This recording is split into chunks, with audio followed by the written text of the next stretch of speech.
He has over 20 years experience in commercial, editorial, and documentary photography and filmmaking. His current body of work focuses on producing visual and audio histories of Philadelphians in the present as a means of documentation to preserve collective memory while encouraging future generations to remember, re-examine, and realize their own potential. Andrea Walls is a poet, photographer, and digital artist deeply influenced by the work and energy of Black arts movement. She is currently engaged in the ongoing project called the Museum of Black Joy, which is dedicated to the cultivation, exclamation, representation, and preservation of non-traumatic Black life in Philadelphia and beyond. Welcome. I'm going to record this. I'm a little late. Welcome, everyone. Andrea and Ken, the floor is yours. Good evening, everyone. I want to thank you all for tuning in tonight because I know we have a lot on our minds and spirits right now. For those of us who are tuning in Philadelphia, we're carrying a lot on our hearts, minds, and spirits right now. We're holding mothers in our hearts right now, mothers who have lost their sons and daughters, children who are missing right now as we speak. We just want to call on all the power of our individual selves, our collective selves, our ancestors, and bring that spirit and energy into the moment as we wait on news that matters and doesn't matter in all of those ways. That we know the power to transform our lives is within us, and it's not really a matter of what politicians say or do. And so, yeah, I just wanted to say that, and also to say I'm really thrilled to be here sharing this time and space with Ken, whose work I truly admire. I'd like to start with the words of Audre Lorde. In times like these, I don't always feel up to the challenge to say what those who have come before us have sometimes said better. And I'm thinking about, as we wait for results of this election, what is power? And Audre Lorde really has connected us to that feminine erotic power in her writing. And I want to share a piece, some of my digital art with the words of Audre Lorde. Just to kind of bless the space.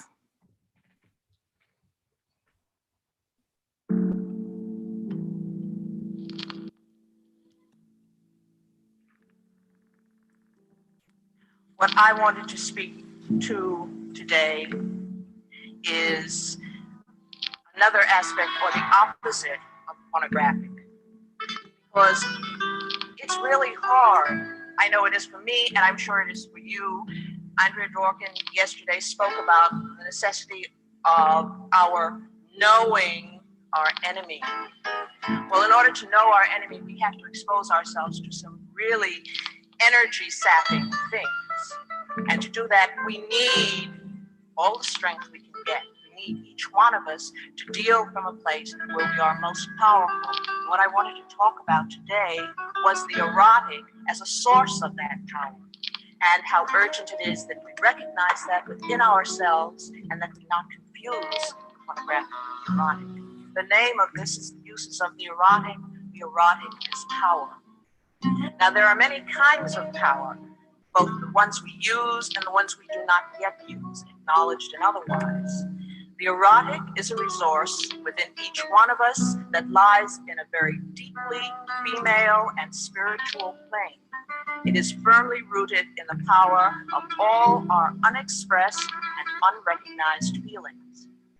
In order to perpetrate itself, every oppression in our history must corrupt or distort those various sources of power within the culture of the oppressed, as for instance, within our culture as women, that can can provide energy for change.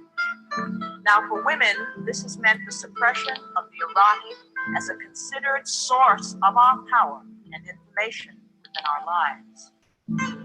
We have been taught to suspect this resource. It has been vilified, abused, and devalued in Western society. On one hand, the superficially erotic has been encouraged as a sign of our inferiority. On the other hand, women have been made to suffer and to feel contemptible and suspect by virtue of its existence. So actually, it's a very short step from there to the very false belief that it is only by the suppression of the erotic within our lives and our consciousness that women can be truly strong. But that kind of strength is illusory. It is not real because it is fashioned within the context of a male model of power. As women, we have often come to distrust that power which rises from our deepest and non-rational knowledge, because of course we have been warned against it all our lives by a male world which values this depth of feeling enough to keep women around in order to exercise it in their service, but which fears this same depth too much to examine the possibilities of it within themselves. So in this case, women are maintained at a distant and inferior position, psychically milked, much the same way that ants maintain colonies of aphids to provide a life-giving substance for the master.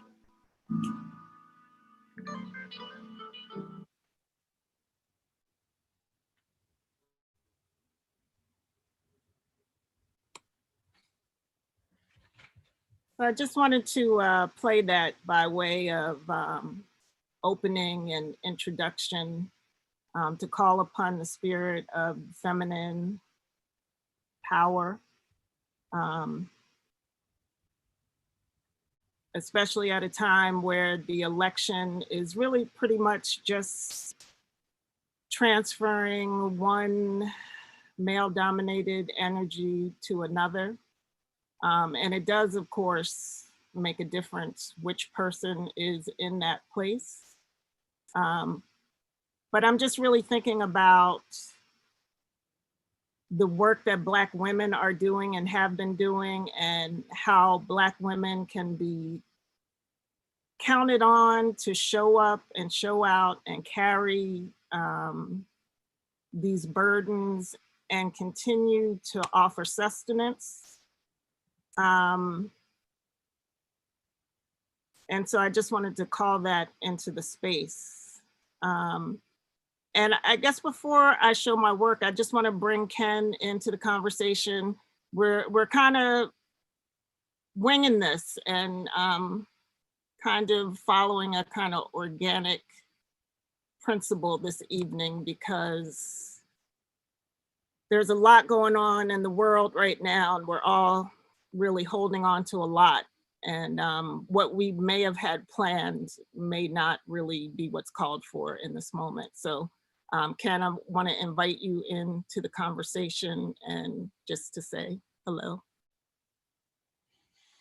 Yes, greetings and good evening to everyone. First of all, I just want to echo some of the words of Andrea. Thank you for being here. You could be anywhere tonight, but you chose to be here, so it's greatly appreciated. I see some familiar faces and some familiar names as well. Yes, I see you, sister. So, but one thing about the two of us, Andrea could have done a photo talk by herself as well as I could have done. I'm sorry, I'm not sure whose microphone. But that might be yours, Andrea. I'll turn mine off. Yeah, but either one of us could have did our own photo talk, but I think we have an energy between the two of us, right? So even many of the things unscripted, planned out, but we always move on a similar vibration. So many of the things that she said, I heard her say that Black women were on her mind tonight, and my mother was definitely on my mind whole day. So whatever I had planned, I just pushed it aside, and I spoke to that, I listen to those feelings. So the reason why we're here tonight is because we always have wonderful conversations. We both, represent our community of West Philadelphia, and we're both doing this work. So I'm very I'm very glad to be here tonight, and I look forward to what Andrea's going to present, and for your questions as well. So thank you for having us here tonight.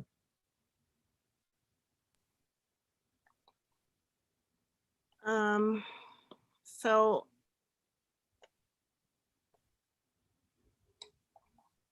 I'm just going to share a couple things that I've been working on, kind of collage style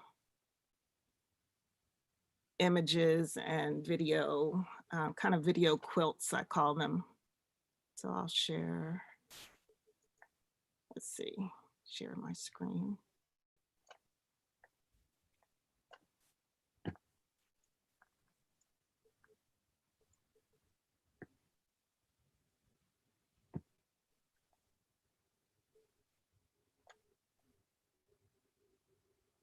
So this is a digital collage that I'm working on as part of something I'm calling the Museum of Black Joy. And it's looking at the creative response to the horrors of the history of Black people and Indigenous people here in the United States since colonial times. And so when I speak of the Museum of Black Joy, it's not necessarily a happy place, but a place that is sustaining us through many centuries of disrespect and violence. And so when I speak of the Museum of Black Joy, which is my current project, I'm recognizing that this is not a frivolous thing. It's something that's born of endurance and true spiritual connection to the earth. And so this is a piece.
So many of these pieces are works in progress. And let's see if I can, sorry.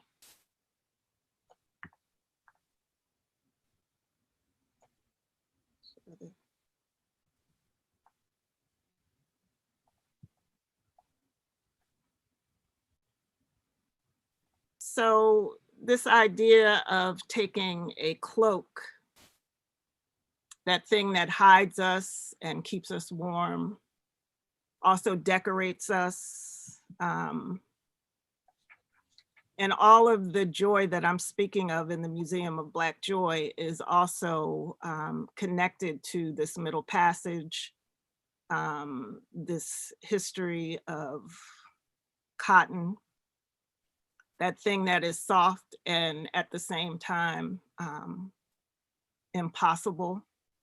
The cost of it has been so high over time, and yet through all of this, Black people have found a way to instill this sorrow and suffering with a kind of incomparable joy.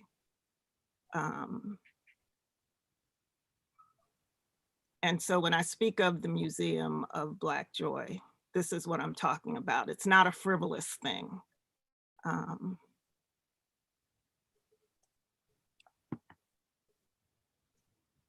This piece is just a photo of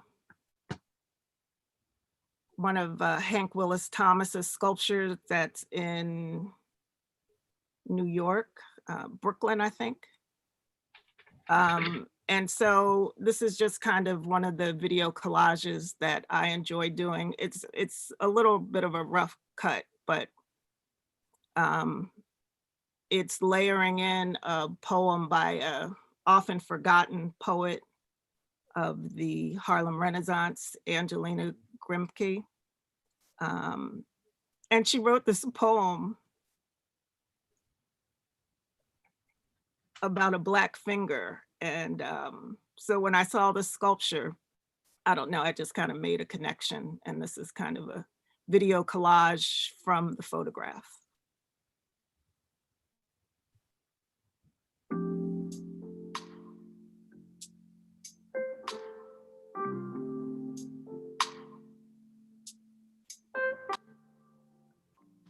I have just seen a beautiful thing, slim and still against a gold sky. A straight cypress, sensitive, exquisite. A black finger pointing upwards. Why, beautiful, still finger, are you black? And why are you pointing upwards?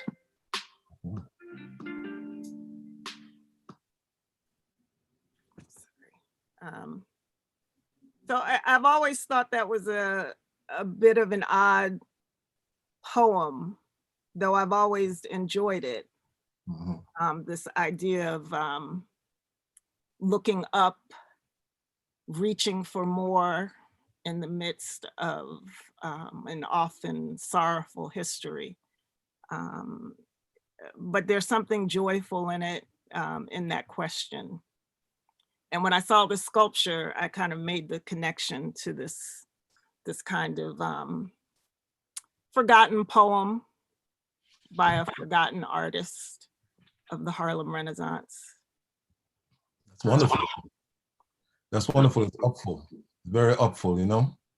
And I think that's what that's one of the things that we need to use and utilize, you know, upfulness, right? Because you know it doesn't matter the weight on your shoulders, man. If you can be upful and positive and progressive, then that's half the battle, you know. And that has been what we've used so many times over the years to push through, you know. So that was wonderful. I wasn't familiar with that poem, but I thought that was wonderful. Thanks. You have to share your secrets. I want to know how to do that. You know, she's a very lesser known poet of the Harlem Renaissance. Yeah. So it's kind of fun to make these connections. Now I've just made a kind of little slideshow of the photos that I want to share from my collection, Museum of Black Joy.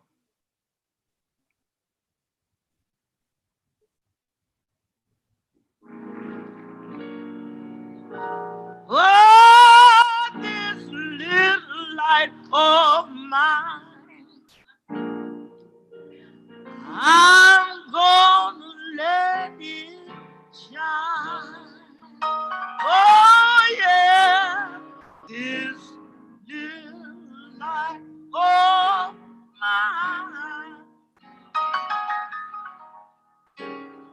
I'm gonna let it shine. Yeah, this little light of mine. I'm gonna let it shine. I'll let it shine. Let it shine. Oh, I'll let it shine. Well, this little light of I'm gonna let it shine. I'm gonna let it shine. Every day of my life, Lord. This little light of mine. This light of mine. I'm gonna let it shine. This little light. This little light of mine. Glory, hallelujah. I'm gonna let it shine. Let it shine. Oh, let it shine. Let it shine. Miss Narcissus Hinton, everybody, give it up for her. Oh, this little light of mine, I'm gonna let it shine.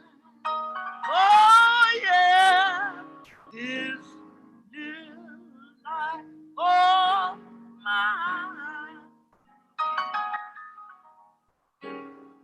I'm gonna let it shine.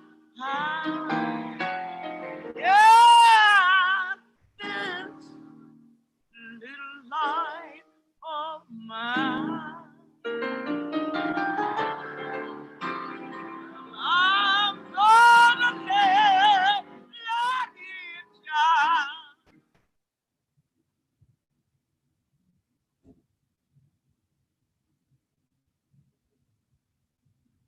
So that's just from a work in progress that I started at the beginning of the year at midnight on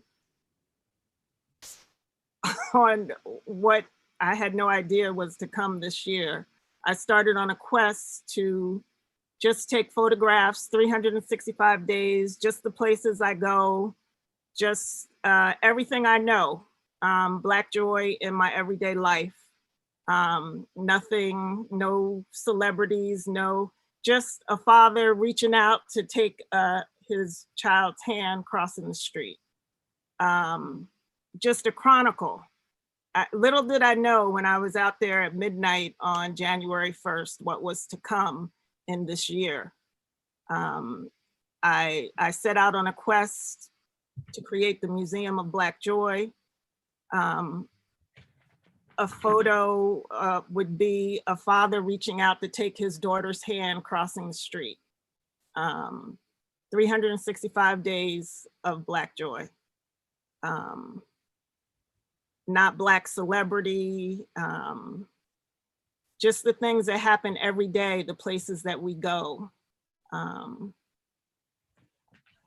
And it's something that I decided to do for myself in the face of onslaught of social media, where I'm witnessing a murder on my scroll.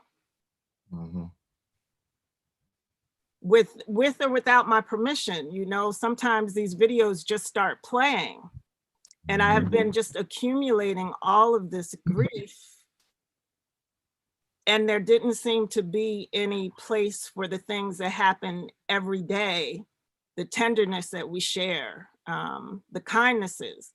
It just seems like somebody decided that the only thing that is worthy of the public domain is Black grief and Black sorrow and Black murder and Black destruction. And I decided that I wanted to, as my visual domain to just seek, experience, share Black joy. And now that's not to be like Black ease, and because Black joy is resonant with Black pain, which makes it so much more glorious, because it has a weight to it. And so that was my project that I got about 110 days in before our new reality. And so I'm having to shift what I'm doing, how I'm doing it, to keep those that I love safe. So Ken, I'm gonna throw it to you. And I'm gonna throw it right back to you because we have to talk about that piece a little bit, right? You know, I always talk about the magnificence in the mundane. You know, those wonderful things that might not be as attractive or sexy or get as much press as Black trauma. 'Cause right now we're living in a time where Black trauma is presented, you know, at every turn, you know, and those of us who are conscious and live and feel deeply feel it even more. You know what I mean? So I think this work is even more powerful because what it does is it represents a fuller humanity, right? And you know, I don't want to get too deep into it now, but I think the fullness of our humanity is so important because we've been dehumanized and degraded in so many different ways. And because we're on this is a photography talk, we can talk about how the image of the Black body has been historically depicted, degraded, devalued, and you know, just overall underappreciated. So I appreciate that. I want to see more of it, and I would hope that you find a way, even in these times, given your responsibilities, that you find a way to push through it. You know what I mean? Because it's important. And this conversation is important because, again, Black trauma is at every doorstep. You understand what I mean? So, and you know, living in the community and documenting the community, and we can talk about it now. I because of what's going on. Whatever we had planned, we can just throw out the window. But I think it's more important to have this conversation because, you know, right now, actually, because you were talking 2020, from the beginning of this year, I've seen photographers, image makers, producers, editors, you know, make their careers on Black trauma, you know, and for me and what I do, I refuse, right? I refuse to partake in that because it's destructive to my community, but it's even destructive to myself. This year, I've learned a lot about myself just in terms of the reception of that trauma, right?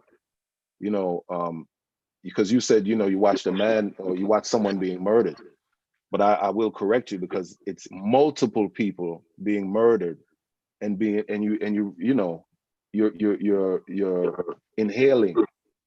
inhaling that into your system, and then what, right? And if you're okay with that, then I'm not okay with you. Yeah, in your mentality. So the work that, you know, you're putting forth, and hopefully the work that I'm putting forth is the antithesis of that. You know what I mean? Because I'm not interested in trauma. I know what trauma is. You understand what I mean? On a deep level, I'm more I'm more interested in the triumph than the trauma, right? Because trauma may sell, but triumph, the strength and dignity of a people is what is it has able to, what has allowed us and propelled us to push through. So, you know, that's where I'm at with it. But I thought that was wonderful. I'm gonna just go through these images. I'm just gonna grab a few and just go from there. Did you disconnect your screen? How does it go now? I Okay. think you have to do Okay, so how share screen, I think, at the bottom. So, I'm just gonna riff off you, sister, because I know you said something like this. I didn't call on the great Audre Lorde or any of the many great ancestors. I just grabbed this quote. The last minute I just pulled it up, and it's something that I share in the workshops that we teach to the children as well as to the elders in the community. And I'll just read it. As you can see it, we have the power to author our own destiny. And that's one thing that we have to remind ourselves in this technological age where everyone has many people have a camera in their pocket. I'm not interested in really, I'm not interested in, I don't want to get up here and talk about myself. I really don't talk about myself often. This is kind of an exclusive.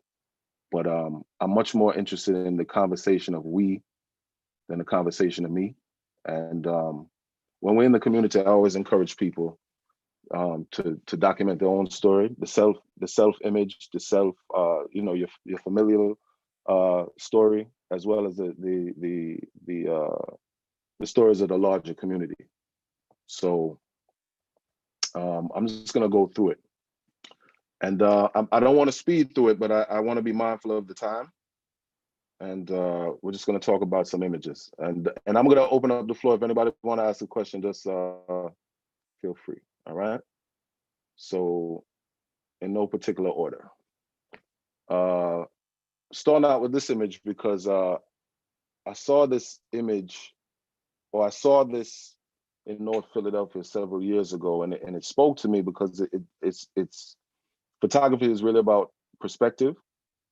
And we've seen this many times. I haven't seen many people look at it from this angle, but it's anything I do, I really don't have the privilege of making art for art's sake and making cute and fuzzy images to make people feel warm. I'm all about things that say something. And when I made this image, what I wrote on it was, living while Black in America can feel like perpetually waiting for the other shoe to drop. And I started with this just because of the time we're in, right? Many people are getting that feel now, on November 3rd, or the run up to the election, you had that uneasiness in your stomach, and you were anxious, and actually last week I saw a woman that lived in, I saw it in the news, a woman in Center City said that she was she had PTSD for what happened in the spring in Center City. And I thought that was so ridiculous.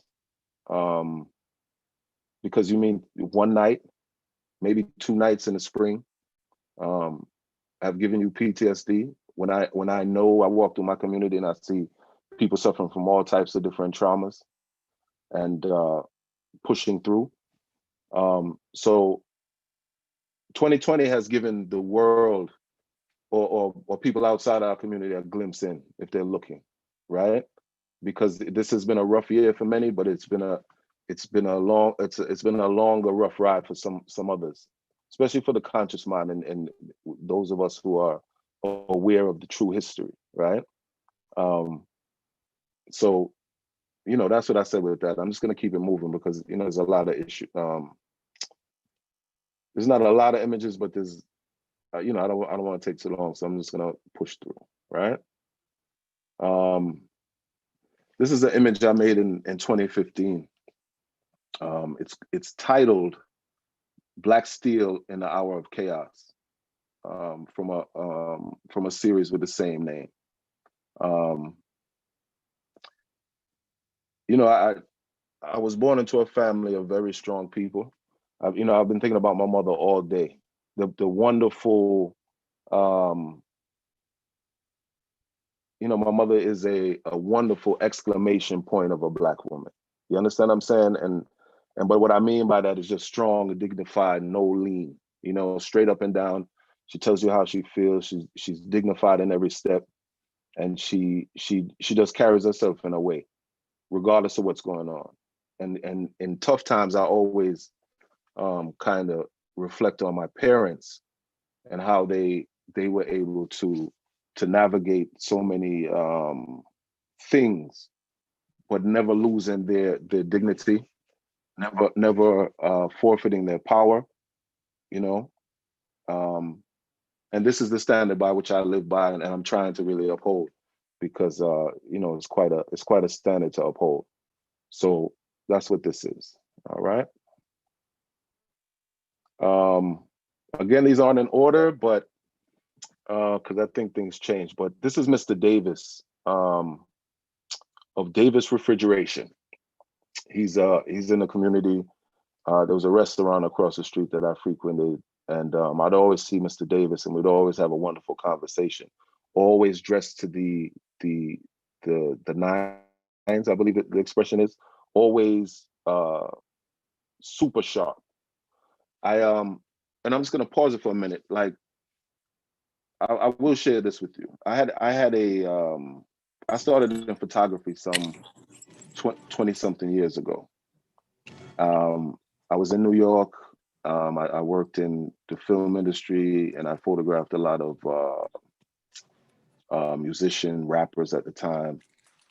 And it was, you know, I had a little bit of success, but it was largely hollow in the sense that to me, it wasn't about anything, right? It didn't have any teeth, right? And it was just about what artist was hot at the moment. And it used to bother me so much when I would present a photograph that wasn't a celebrity, and people would kind of they would underrate the unknown in favor of a mediocre photograph of someone that was known. And it always bothered me. It always bothered me. So when I left New York and came to Philly, there was a long period where I didn't photograph anything or anyone, right? It was something that I've termed photographic depression, right? Where I wouldn't even lift my camera to photograph my children. Or I would, but I'd do it begrudgingly. You know what I mean? So when I started again, I was very clear on I would only do what spoke to me, right? It wasn't, you know, it would be for no other reason.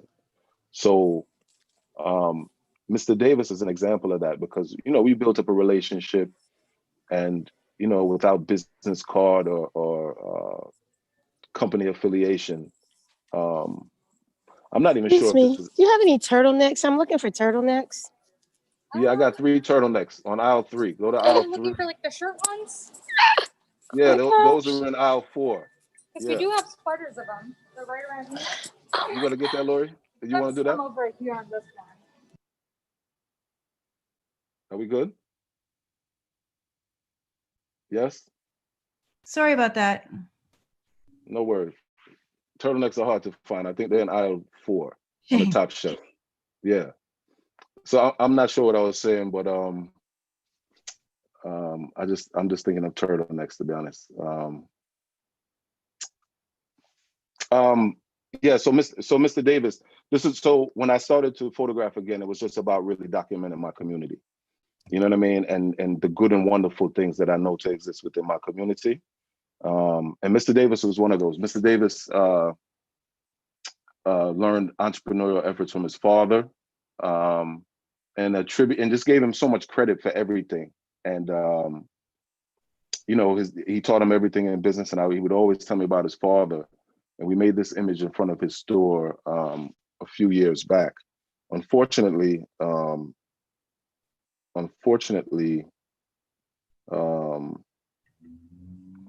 Mr. Davis Refrigeration is no longer. I passed there the other day, and I was disheartened to see that it wasn't there. And it was there for years. I don't know how long, but I don't quite remember a time without it. But it's just a sign of the times of what's going on. I don't want to attribute it necessarily strictly to COVID, but, you know, these businesses are shutting down. There's no question about it. But yeah, this is Mr. Davis. This is an image from, I call this image the Golden Strip. For those who don't know, the Golden Strip is another name for 52nd Street, is what they used to call 52nd Street. To me, the old heads used to call, would talk about it. And this is the first image from my 52nd Street series. And most of my series just happen organically. I try not to force it, if it's not there. But this particular image spoke to me because I was walking down 52nd Street, heading towards Market right before the L, and I saw this young man, and I saw the elder in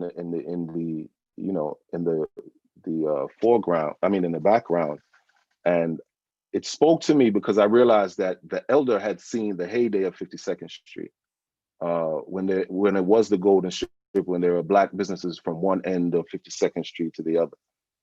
And this young man, his only reference would be how it is now. But then I actually saw myself somehow in the middle. I came to Philadelphia for the first time in 1992. And that wasn't necessarily Golden Strip era, but 52nd Street was lively, and although I had never been there, on stepping off the L, I think it's Tony, Alex Walker, I think, talks of the Temple of My Familiar. And although I had never been there, it was familiar to me in a way because the sounds, the smells, the sights of the diaspora were there in a way where it was like, whoa, this feels like 125th Street. This feels like Flatbush Avenue, right? And it was all of that energy. And I would never think that I would be here all of these almost 30 years later. But this put me in the mind, and this started that 52nd Street series that I'm still working on. And many of my series are ongoing because we don't rush, we don't fuss, and things of quality have no fear of time. So we're still working on this one here. This is part of that same series. I was looking, once I started the series, I started leaving my home, and which is was at the time just a few blocks away. And I ended up photographing a young lady at a bus stop, and a crowd gathered around, half to catch the bus, the other half just to peep and watch. And I could feel some eyes as I photographed the young lady, I could feel some eyes on the back of my neck, and like piercing through the back of my neck. And as I turned around, I was confronted with a barrage of questions. Who are you? What are you doing here? Who are you photographing for? And I just ignored the first two and answered the last question. I said, brother, I'm photographing for you. He said, you don't know me. I've never seen you before. All the whole thing. And I said, brother, do you remember 52nd Street 10 years ago? He said, yeah. I said, you remember 15 years ago? He said, yeah. I said, you heard the old heads talk about the Golden Strip? He said, yeah. I said, brother, you mess around the way it's going, your grandchildren might not believe that Black people ever lived on 52nd Street. And he took in what my words, and his reply was, take my picture. And that's what it is. You know what I mean? Because it's not about your company and your business card and your fancy camera. It's either people believe you or they don't. If it resonates, whatever you're saying, if it resonates, it resonates. I've seen a lot of people, photographers, street photographers, push this whole, almost like a course of tricks and lines to get people to photograph, to photograph people. And I've never done that because I think it's unnecessary and I think it's dishonest. Oh, hey, God, that's a nice hat. Or, oh, yeah, I like your shoe. Listen, people deserve more than that. You have to give them something more, I feel, in my mind, And again, I apologize for moving so fast, but I think it's what the I think it was called for. This is I think 2 years ago I was invited to photograph the Eid in Fairmount Park at the end of Ramadan, and this is a part of the ongoing From the Root to the Fruit portraits of Black fathers and their children. I met this. This is Derek Pratt. This is the father, the oldest son, Derek Pratt Jr. and Dayon. I photographed them. I met them, I don't know, a number of years ago at this point. And at the time I had a residency on Lancaster Avenue, and I photographed them there, but it was only the father and the youngest son. And the photographs weren't up to speed. They enjoyed them, but they weren't of the quality that I needed. And I saw them at the Eid, and we were able to make this portrait. And I'm very glad that they were understanding that, there's a standard. You know what I mean? It's not just, we're not out here taking pictures, we're making pictures, right? And when it's right, it's right. And it's not right until it's right. And this is one of my favorite images from the series. I know, and I'll talk about this a little later. I'm very proud that this family has this portrait in their home, right? Because it's not about presenting images and benefiting the image maker. It's about, because every image is a collaboration. And quite frankly, the images that we collaborated on before they weren't good enough. You know what I mean? And the father, I know he didn't quite understand it, but I appreciate the fact that he let me work my process. He let me work my process. And we also, this brother too, he's an activist in the community as well. And we work together with this group called We Embrace Fatherhood, where we promote positive fathering in the community. We mentor, and we have workshops so that we can further discuss this work, right? So it's none of these are just about pretty images. They have to have a level of backative behind it. You know what I mean? In order to strengthen it and to make it stronger. So this is from the same day, from the same set.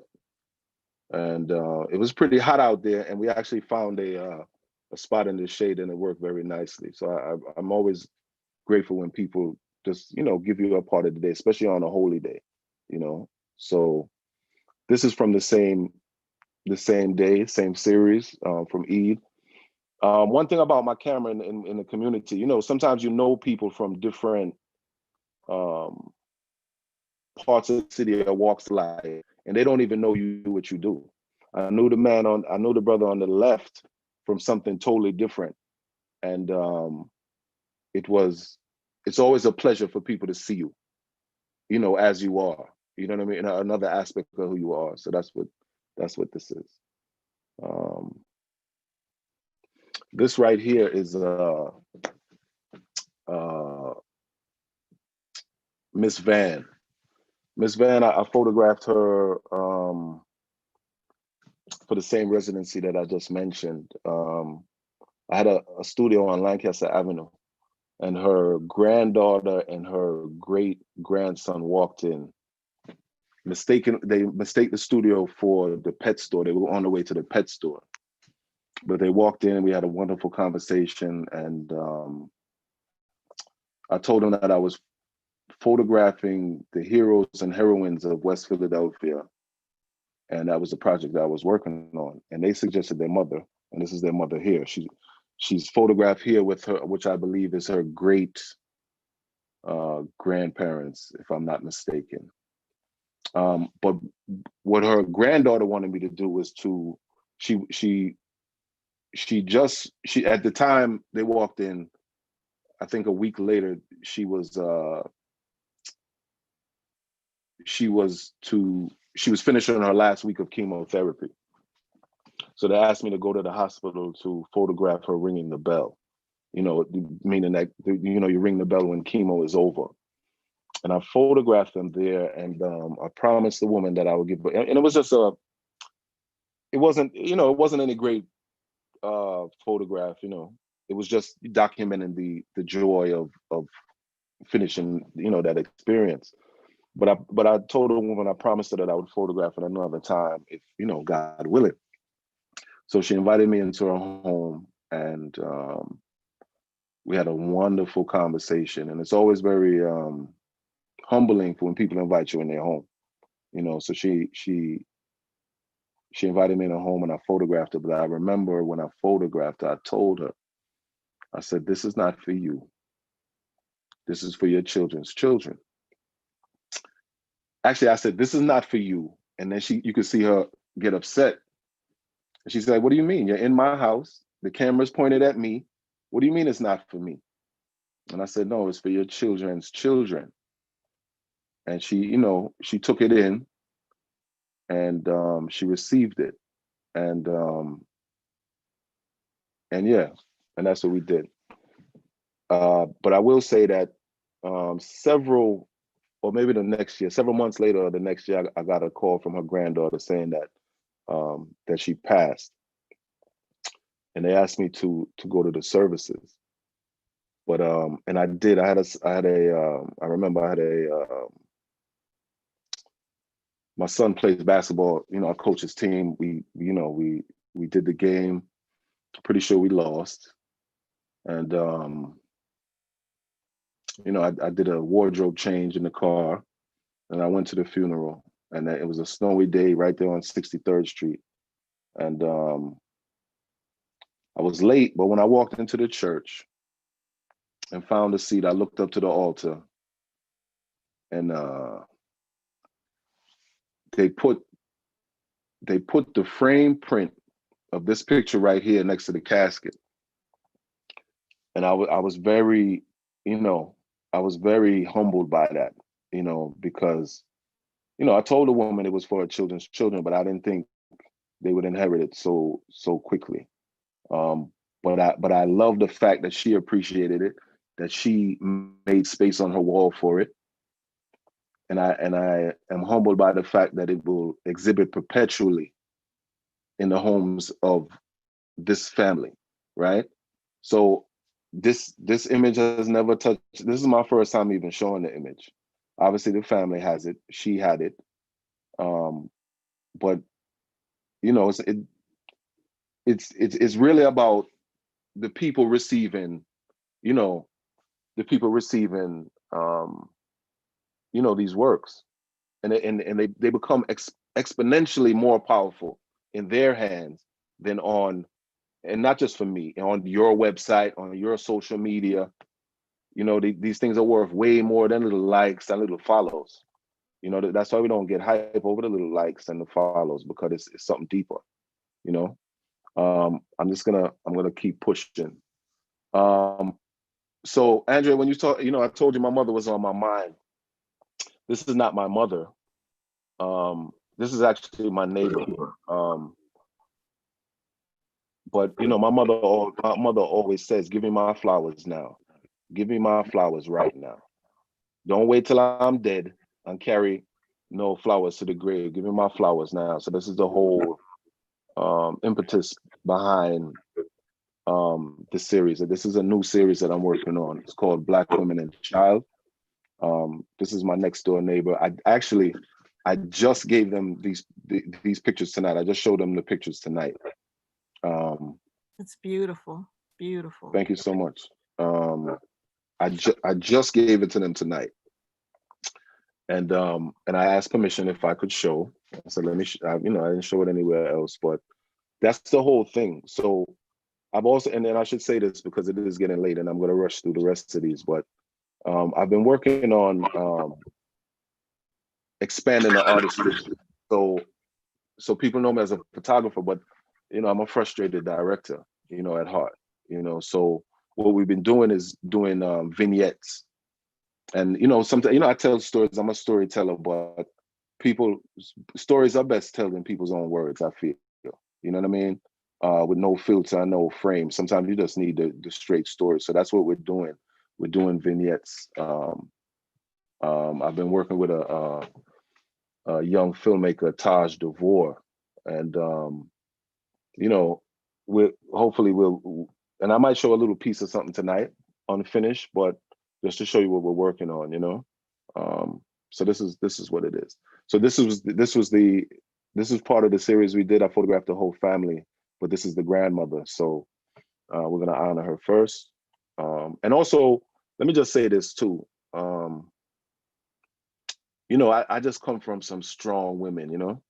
I just come from some strong women where would just kind of set the mark for me and the standard. You know what I mean? So I always appreciate. A matter of fact, I was raised in you know, I tell people I was raised in a house, you know, a house of women. You know, my father was there with me, but we were outnumbered 2, 3, 4 to 1, depending if granny was there, auntie, cousin, this and that, you know. So that's what this is. And my sisters too. So this is I guess I can't zoom in. So this is what it is. So this from the left is the mother, in the middle of the 2 daughters, and the grandmother on the right hand side. So this is, you know, a part of the new series we're working on, you know. So also I was, you know, my parents raised me, but my sisters raised me as well, you know. You know, if my parents bought me a new shoes, my sisters used to tie my shoelaces, you know. And so another, and all of these series, even from the root to the fruit, there's always like a supplemental series within that, because I photograph the fathers with their children, but also the children individually. And then you photograph people over years and you kind of just see them go. So this is a part of a new thing, you know. I'm just photographing sisters and you know, sisters, and this is a part of it. This is actually, and the next one, this right here, is all from that series. This is I don't know if some of y'all will get the reference, but the words that go with it are me and you, us must never part. Me and you, us have one heart. Do y'all, Makidata, does anyone get that reference? I don't know if y'all get that reference. Google is your friend though. Me and you will never part. I don't know. I know some of y'all get it though. But that's what this is. But it's all about sistering and so forth, you know, and siblings and familial connections, you know. So this is the continuation, or one continuation of the ongoing from the root to the fruit. The brother that I just mentioned, Taj, and I were walking down the street. We were actually on a job for something totally unconnected. And this brother opened his door and came out with this newborn. And I just made a beeline to him and started talking to him. And we were able to make this photograph. I'm gonna stop and say this too. A couple of years ago, maybe about 2 years ago, I did like a community portrait day in West Philly, and it was on a Sunday. And when I finished, I went to my auntie's house, and someone sent me some BTS, some behind the scenes footage, and as I was playing the video, my auntie was, you know, preparing dinner or whatever, and she heard what I was saying, and she said, "What are you doing, Ken? Preaching?" And I looked at her, ready to say no, but then I took it in. I said, "Well, maybe," you know, because I wasn't really aware of this, but because I never really had behind the scenes footage. But what it is when I photograph people, I speak to them.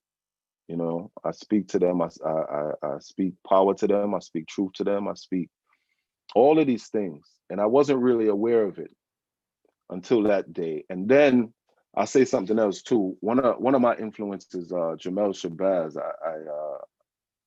You know, he's a great influence, but also someone, you know, very supportive. And I was in New York, and there was a bunch of photographers around, and he said, you know, let me photograph. You know, he said, let me get a portrait, and he you know, we all got there, you know, we all got in line to have our portrait made, and this brother started talking and saying stuff, and I was in the moment, and I said, "Oh, you do it too." And I was just really learning that I did it, and then he supported it in a sense. Not to he didn't support it, but he gave me support without knowing it, because I said, "Oh, this is what he does too." And one thing about that brother, you can see the care. You know, as photographers, we don't look at images like regular folks, right? You always wonder how people do it. What is it that they do to make an image certain way? And I've never doubted that man in terms of his care for the people, right? The care for the people that he photographs. It's not about aesthetics, it's about that care. And when we have a responsibility to these people. So that's why, truthfully, in the spring, when, you know, all these people were running to these protests, you know, talking about, you know, making their careers, and had no connection to what was going on at all, other than, you know, I mean, I guess the hunter doesn't have any connection to the animals that they shoot either. You know what I mean? And it just really bothered me deeply. But I know that I'm the other side of that coin. I mean, you know, it's very important for people to it's very important for image makers to have that respect for the images, for the people that we photograph, you know. So I'm gonna give you a piece of what I was talking about. We're just gonna keep it going forward. I also love to do diptychs. You know what I mean? Just a different aspect of the same thing, turned around, put together, tied together, molded together. You know, all from the same thing. But the next piece is what I was talking about earlier. So I'm just gonna let it play. All right. Hold it. Can y'all hear that? Did y'all hear that? Did y'all hear any sound? No? Not yet. Yeah, Let it play, give though. it a minute. Mhm. No, I think I have to disconnect this. I think I have to disconnect this Bluetooth.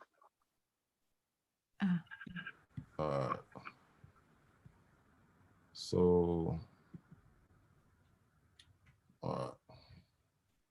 sorry, technical difficulties. All right. Brother, think of all of the wonderful things that you want for this baby you hold in your hands, brother. All of your dreams and all of your wishes that you want to make happen, brother. That you got to manifest as a black man to hold your family together. Think about all them great things. When I say open your eyes, realize that you can make that happen. And it's up to you to make it happen. Open your eyes and look into the camera. Look into the camera, brother. Just keep looking into the camera. Don't lose the head. Don't lose the head. Go low. I mean, shoot from a lower angle so you don't lose the head. Keep looking, brother. Keep looking in there, brother. Keep looking in there, brother. Keep looking into it. Keep looking into it, brother. Don't. Yeah, that's yeah, that's thank you. That's Taj DeVore. That's a young up and coming filmmaker. We hopefully we're gonna make some things in the future, but that's just a clip and a snippet. And so that was actually in slow motion. So so I don't know. I think I didn't even realize it was recording until like we looked at the playback. But I think it's important, I'm just, really for the first time sharing a little bit of the process behind, because I think it's important. And we've done some other stuff in the past, and I guess I did the same thing. And the people that I photographed say, "Man, that was powerful." And I'd be like, "Yo, did you get that? Did you get that?" Because I couldn't tell you what I said, even with the under pressure, I couldn't tell you. But I know I could tell you that it was true, and I could tell you that it was necessary. How we said on time, Lori? Should I wrap it up? Yeah, because it's 8:07, and it's up to you guys if you have conversation questions for each other. We also have some questions in the chat. Yeah, let's I was gonna go through some of the commission portraiture, and also when, you know, I'm just gonna finish with this. I'll leave it at this. You know, me and Philly Walls is always on a vibration, you know, because Black women, the sisters are on my mind today for some reason. I don't know why. And your intro spoke to me, and I was gonna present some of these images, but I was gonna. These are some of more like the commission work, the outside of the neighborhood, you know. But this is Yaba Blay, seated and Tarana Burke. And I wanted to show these images specifically because I just think there's a strength and dignity in it. And I think that we spoke earlier about showing a fuller humanity, right?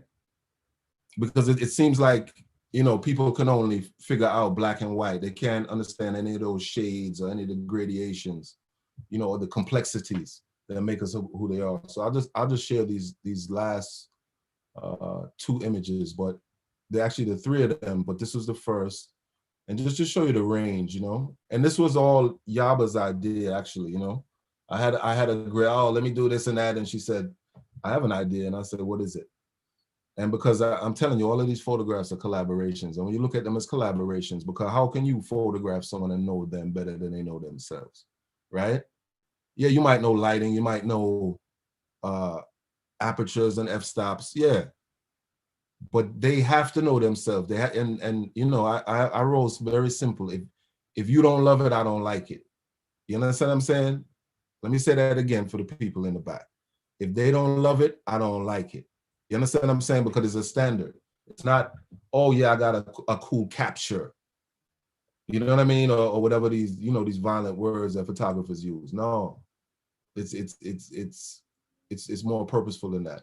But I'm gonna end with these last few frames, you know, just to show you that range. Because this is a sistering. This is a connection between two friends and sisters and powerful people, truth be told. They're both very, you know, highly intelligent and very powerful people, right? And you know, you know, and this is, I'll end it here because you were speaking of Black joy and all that it encompasses, you know. And I don't think I've shared these images anywhere, but this is an exclusive. This is a PPAC exclusive. You know what I mean? So I guess I'll end it there. Yeah, I guess I'll end it right there. All right. So stop share. Is that how we do it? Yeah. All right. Here we are. So Laura, you said you had some questions in the. Yeah, and comments. I mean, there's a ton of comments.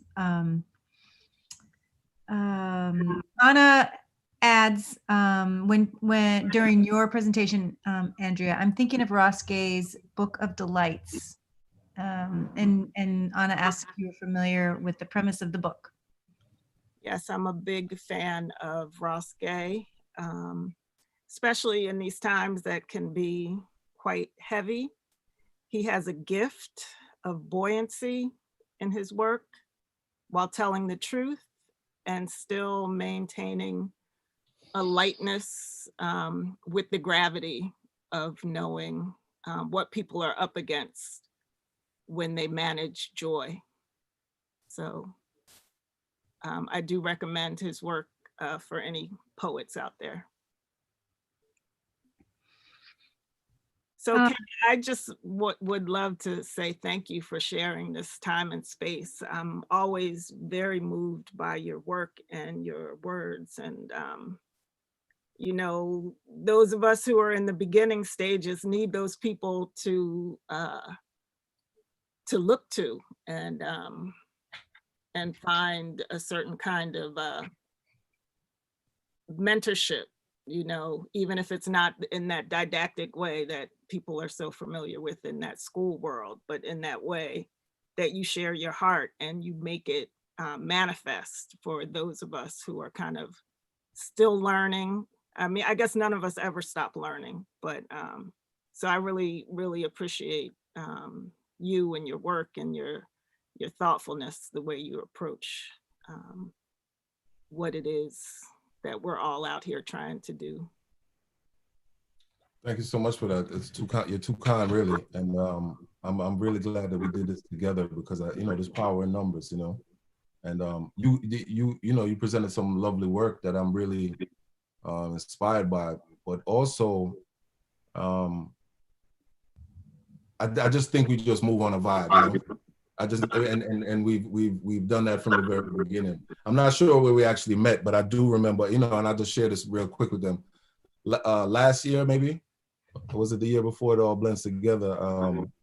I was going to Jamaica and last minute, and I was having some passport problems, issues, and I ran into Andrea outside of the passport place, and she lifted me up. She lifted me up. I shared some of my little drama, and we probably we talked in the hot sun for I don't know how long, but all the time, every time we talk is a long talk that feels like a short talk. The reasonings that we have are always inspiring. So and I appreciate those kind words, but I will say this before I forget. We who do this thing in our community are part of a larger continuum, right? And I don't get into the competition aspect of it because this thing is a mission and not a competition. And we stand on the shoulders of those Black image makers that come before us. We're not. I certainly haven't reinvented the wheel and have no desire to reinvent the wheel. It has been invented. It has been rolling. Yes, I will put my spin on it. I might put some rims on it, but I didn't invent it. And we, when you acknowledge that and understand that there's the responsibility that, and people from, the advent of this medium have taken the responsibility to protect the Black image, and that's I'm a part of that. I know that you're a part of that. I see my brother Tao Batiste. He's certainly a part of that, and inspiration on many levels as well. But we're all a part of a continuum. That's why we don't involve ourselves in any competition or she's better than him. No, we lift as we climb, and we are here for a greater purpose than any individual image maker. So yeah. Well, with that in mind, I just wanted to bring forward some of the conversations that we have about what's happening in this moment and the role of the photographer to traumatize, re-traumatize, or uplift the viewer in these complicated times. And the way that storytelling is brought into the public domain, sometimes in this kind of Instagram world where you make an image and then you share it before you've considered it or its content or its portent, where we find ourselves opening up this, Facebook and being we're automatically participating in some Black trauma without our permission often. It's just being thrown into the public domain in this Insta way.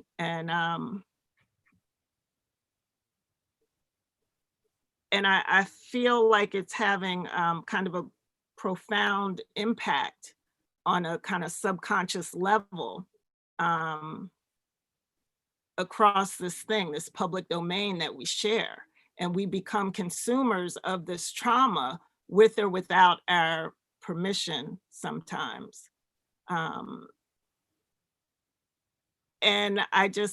it's why I gravitate so strongly to your work, because I feel like you're uplifting the stories that for those of us who live in the Black community or in the many Black communities, these instances of joy and upliftment all the time, but they often don't make it into the public domain. So the narratives about who we are kind of skew to the traumatic and the violent and the destructible, which is why I started my 365-day project, to just be in tune with and to uplift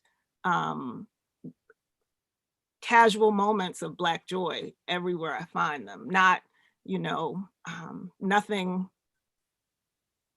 unusually heroic, just the day-to-day joy that only we know about because it happens at home.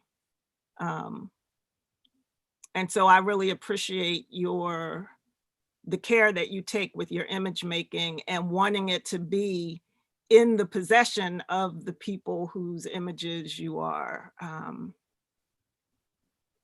I struggle with this language of capture and taking, and we've had this conversation. The language of photography is so hostile and aggressive, and it appropriates the body and the mind. And I haven't quite resolved it yet. So I find myself stumbling on sentences that say, let's take a picture or capture an image. It's so hostile. Well, we don't need to stumble, man. I just reject the premise. I tell you straight up, my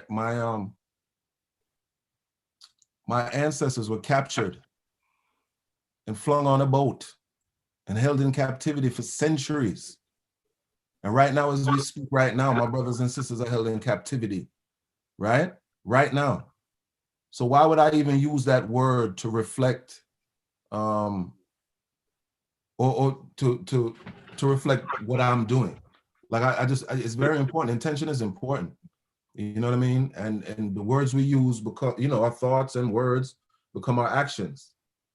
And if we don't have an understanding of our thoughts and our words, we will perpetuate something on and on and on and on and on, right? And that's the whole thing. I see my brother Tao. I'm gonna hail my brother up again, because we don't speak of captures. We speak of reflections, because and that is so much more powerful, because the work, and we say, I talk about a vision from within, right? I don't want to capture my community. And right now, there are people that come into our community and they take images and they take them right back to wherever they're from, and they do whatever they do with them, never to be seen, never to be appreciated, or and that's what it is. That's one thing about photographing your own community, because you like I just told you, I photograph my next door neighbors. Where am I gonna go that they're not gonna take pictures? You understand what I'm saying? If I photograph your brother, I have a responsibility to the mother, the sister, and if I don't hold it with care, then they're gonna come for me. And nobody coming for me. You understand what I'm saying? Nobody's coming for me. So, that's what it is. I think the struggle is because when we don't have the resources, right? We don't have the resources. Like I photographed a man over there on like maybe 54th and Locust one time, an elder. And I photographed him. He was great. I said, brother, you got an email? He said, no, brother, just drop the pictures in my mailbox. I live right there. And I said, no, brother. I said, do you have an email? Maybe your daughter, your granddaughter? He said, no, just drop it in the mailbox. And we did this dance for 3-4 times. And I said, you know what I mean? Because the digital divide is real too. The digital divide is real. So I just, and I told these folks that my next door neighbors, I said, listen, just think, what I want to give you is museum quality prints. right? For you to hold it, because one thing about, let's talk for real. A lot of times when people are doing stuff in the community, they give us the worst, the least, and expect us to be happy for it. But, you know, for those, you know, I don't really talk about it too much, but you know, we work in the food justice space, and we're very active in that space. So the same thing with that. I would never give you a piece of food I wouldn't eat myself.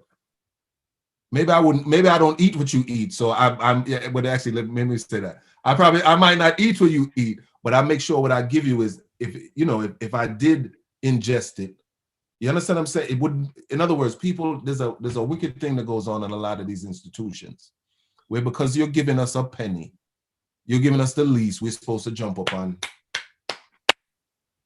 When you have the resources to give us good, better, and best. But for me, if I have the resources for my community, trust me, I've had some success here and there, but there's no success greater than knowing that this work will exhibit perpetually. You understand what I'm saying? All when I'm dead and gone, it would be an heirloom within the households of these people that I photographed. And understand something when I talk about that continuum. I never thought I never needed anybody to know my name, because there were so many image makers that I loved their images that I didn't even know their names. You understand what I'm saying? But there's power when your work lives outside of you. There's power in that, and I'm all in for that power. You know what I mean? And it's community power, not like individual power, because many of these things, if I didn't tell you right now, you wouldn't know. You know what I mean? So it's not about any hype or Insta fame or, likes and follows. And that's the whole thing. I digress, but I've been on Instagram for years and I've yet to Instagram yet. Things of quality, I have no fear of time. You know what I mean? So, but let me get off the soapbox and pass the mic back to you. We have any questions? So Lori, did you say that there were questions in the feed or something? Yeah. Is there something you use to believe you knew about your media approach to art that has changed over time? I think that was for both of you. Did that make sense?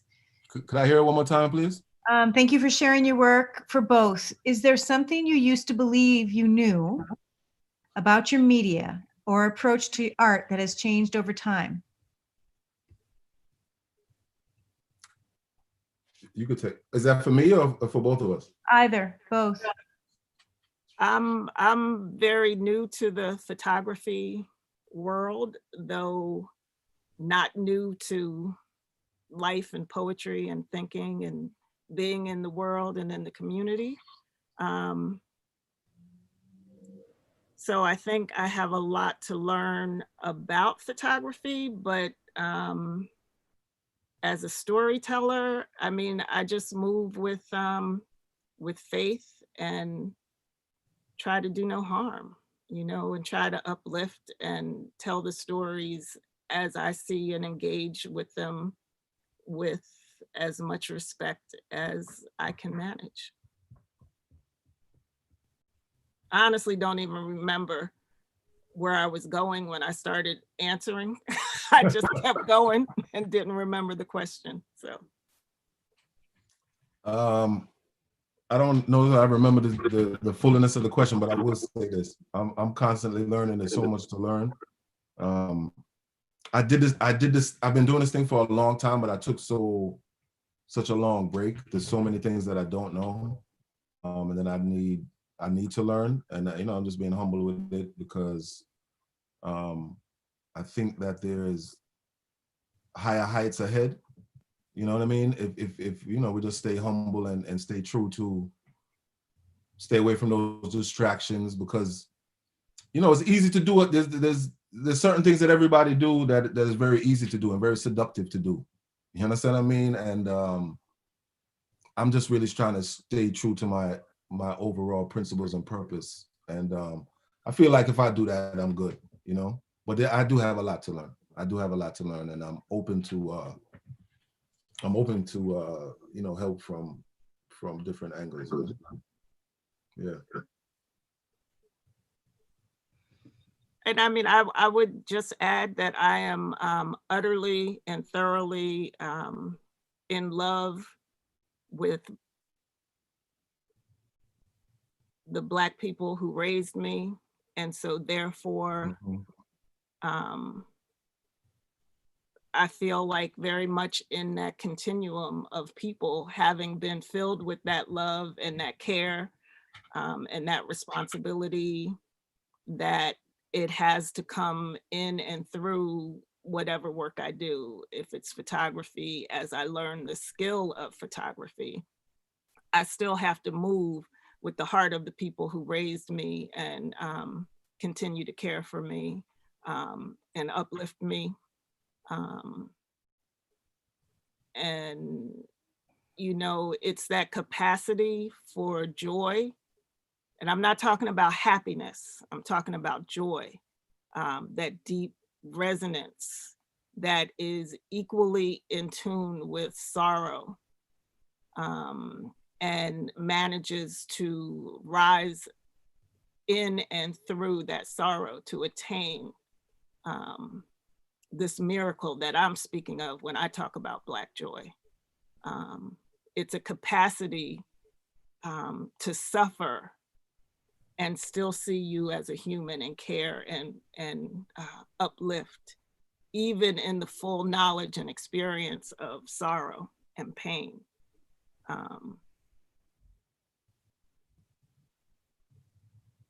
So. It's getting close to 8:30, and there's a couple more questions. David asks, as your work evolves, do you see the work as standalone video sculpture away from the screen or one channel representation? David, is that for Andrea? Yes. Yeah, go ahead. You know, in all full and true honesty, I don't really know what I'm doing. I'm learning as I go. I'm using what I have, and rather than fall into depression from what I know and have experienced and have seen, I make something with whatever tools I have at hand. And so it's all very much a work in progress. And I hope at some point it will begin to understand itself, and then choose the medium and the perfection as much as possible in that medium. Yeah, no, because I see the one work as a standalone sculpture, integrating the sculptural form along with video, and it kind of resonates in that context. That's why I asked the question. No, I appreciate it. You know, questions take us deeper into what we're doing, even when we don't know what it is. So true. I'm gonna. I think we should end this evening. I want to thank you both, Andrea and Ken. I feel very honored that you shared your work. I feel like you've really shown me intentionality, space, and a deep commitment. I don't know. There's something about your work that just each image, each piece is a treasure that is unforgettable to me, unforgettable. And I just want to thank you so much for tonight. Thank you so much. Thank you for having me. Thank you, Lori and PPC, and thank you, Ken. I really appreciate being on this